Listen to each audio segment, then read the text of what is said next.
मेरी बात याद रखिए कि आप इस शो को देखने के बाद आप ज़रूर कहेंगे कि हाँ, सच में एक सिंपल स्टोरी को इतना अच्छा दिखाना और इतनी अच्छी कहानी क्रिएट कर देना, ये सच में बहुत ही काबिल तारीफ़ है ये कोरियन मेकर्स की। मैं मानता हूँ इस बात। was once upon a time, and all people have stories. They're wrong.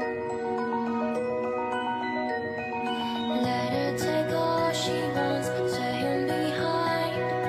It's not your fairy tale love. It's okay not to be okay.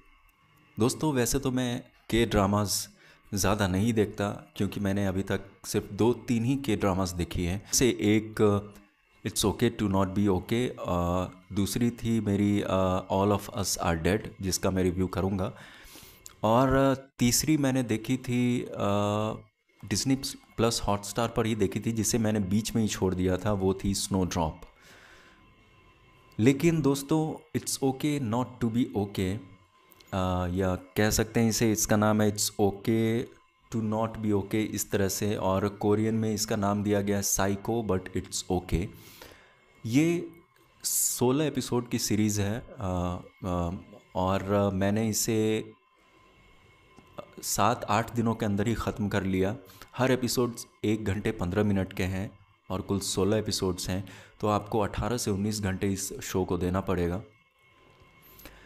कहानी है मून गैंग जी, यानी कि मून गैंग जी और सैंग जी की, यानी कि 2 भाई हैं, मून गैंग जी और सैंग जी। इन दोनों भाइयों की कहानी है, और कैसे एक लड़की, यानी कि को मून योंग, जो एक लड़की होती है और वो काफ़ी सक्सेसफुल राइटर है, वो इन दोनों की ज़िंदगी में आती है। हालांकि एक शहर की कहानी है, सियोल की कहानी है, और यही सारे कैरेक्टर्स बचपन से रह रहे हैं, तो सब एक दूसरे को जानते हैं। लेकिन ये शो देखने के बाद मैं ये सोच रहा हूँ कि इस तरह के शोज़ क्यों नहीं बनते इंडिया में। हालांकि ये एक कोरियन शो है, साउथ कोरियन शो है, लेकिन मुझे एज एन इंडियन ये चाहिए कि यहाँ इस तरह के शो क्यों नहीं बन सकते। ना तो इसमें कोई बजट था, ना तो इसमें कोई बहुत ही एक्स्ट्रॉर्डिनरी स्टोरी भी नहीं थी कि बहुत ही ज़्यादा यूनिक स्टोरी, बहुत ही सिंपल सी स्टोरी है। लेकिन जो स्टोरी टेलिंग है, जो जिस तरह से दिखाया गया है, जिस तरह से स्टोरी को दिखाया गया है, प्रेजेंट किया गया है, वो काबिल तारीफ़ ही नहीं बल्कि आउट ऑफ दिस वर्ल्ड है। ये इस शो की खासियत है कि जब आप इसे देखना शुरू करेंगे और हर एपिसोड के एंड में, तो आपको ये लगेगा यार अगले एपिसोड में ना इससे भी ज़्यादा अच्छा होगा, और वही होता है, अगले एपिसोड उससे भी ज़्यादा, और अच्छा बहुत नहीं भी हो तो कहानी को इस तरह से बुना गया है कि आप बोर बिल्कुल भी नहीं होंगे। इतने प्यारे लोग आपको दिखाए गए हैं कोरियंस, और इतने अच्छे कैरेक्टर्स दिखाए गए हैं कि सच में लोग कहते हैं कि के ड्रामा का नशा होता है। हाँ, सच में नशा होता है भाई, क्योंकि मैंने इसे देखना शुरू किया और 5-6-7-8 एपिसोड्स के बाद तो मैं बिल्कुल खो गया था इसमें। मुझे लगा था मैं बहुत बड़ा शो देखने वाला, या बहुत सारे टीवी शोज़ मैंने देख लिए हैं, तो ये क्या ही एक के ड्रामा है, मैं देख ही लूँगा। लेकिन जब मैंने इसे देखना शुरू किया और जब मैं 7-8-9वें एपिसोड्स पे पहुँचा, तब मुझे पता लगा ये तो बहुत ही ज़्यादा एक सिंपल स्टोरी को इतनी डीपली कन्वे कर रहे हैं।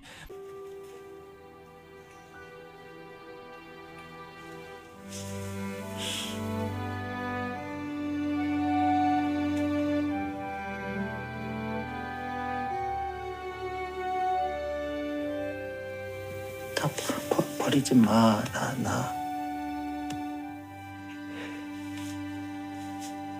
미안해.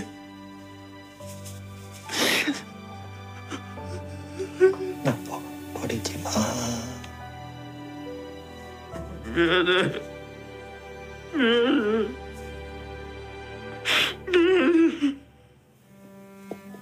버리지 마.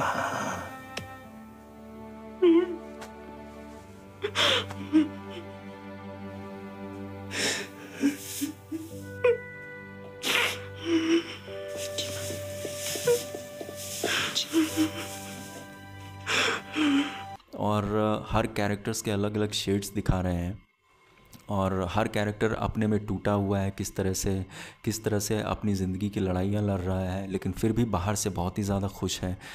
तो ये जो बहुत ही सिंपल सी स्टोरी को इतना अच्छा बताना, यही है एक सच्ची स्टोरी टेलिंग। लेकिन आप ये देखिए कि एक कैसे एक सिंपल कहानी को के ड्रामा में इतना अच्छा बनाकर पेश किया जाता है, इतनी अच्छी स्टोरी टेलिंग दिखाई गई है। चाहे वो मून गैंगजी हो, चाहे सैंगजी हो। सैंगजी एक ऑटिस्टिक बच्चा होता है, एक ऑटिस्टिक इंसान है, और वो मून गैंगजी का बड़ा भाई होता है।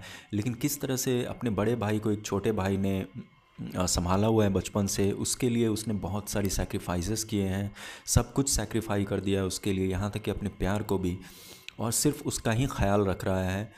एक फेरी टेल की तरह हमें ये दिखाया गया इस शो में। और जिस तरह से दिखाया गया ना, आप अगर आप इसे रात में देखना शुरू करेंगे तो आप पूरी रात ये शो ही देखते रह जाएंगे।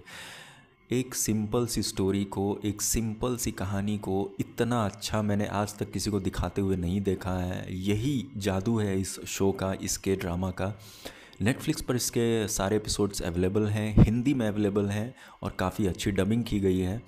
तो अगर आप इस शो को देखना चाहते हैं तो नेटफ्लिक्स से देख लें, और या कहीं से डाउनलोड करके भी देख सकते हैं, लेकिन ये ज़रूर देखें इस शो को अगर आपके पास बहुत ज़्यादा टाइम है तो।